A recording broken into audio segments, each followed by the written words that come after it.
Hi, this is Jim Siegel with the Columbus Dispatch. I'm the State House reporter, and I'm here to talk today about another situation involving e-schools in the State House. Now, you've probably heard of the Immaculate Conception.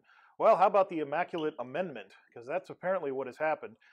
There is an amendment added to the two-year state budget before the House passed it that basically deals with e-schools and how they impact their sponsors' ratings. Now, this is important because if a sponsor's ratings go down too far, sponsors eventually are no longer allowed to sponsor schools.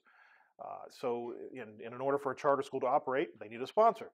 Well, under this amendment that was placed into the budget, a e-school that is picked up by a new sponsor would no longer apply to that sponsor's ratings.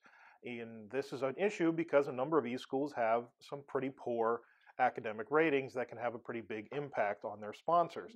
And so the concern is that if this actually were to get into law, there could be some loopholes there that would undercut the efforts to increase accountability through these new sponsor evaluations. Well, it turns out that no one seems to know why this amendment is in or how it got there. It's one of the stranger situations I've ever seen in my 18 years covering the State House. I mean, I've seen a number of times where amendments got in that didn't do what they thought it would do. However, this was just this sort of appeared out of thin air, according to the people who say that they were trying to get a different part of this amendment put in. Now, the Legislative Service Commission, which drafts these amendments, is saying that there was a mistake, maybe an interpretation of how they were supposed to draft this.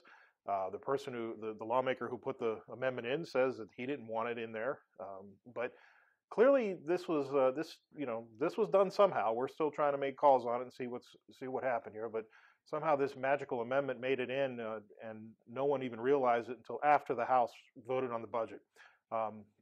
It's almost certain to come out to be pulled out in the Senate. They've already said as much. And so we'll see where it goes from there. We'll have plenty more stories on this issue and many issues on the budget coming up over the next 2 months.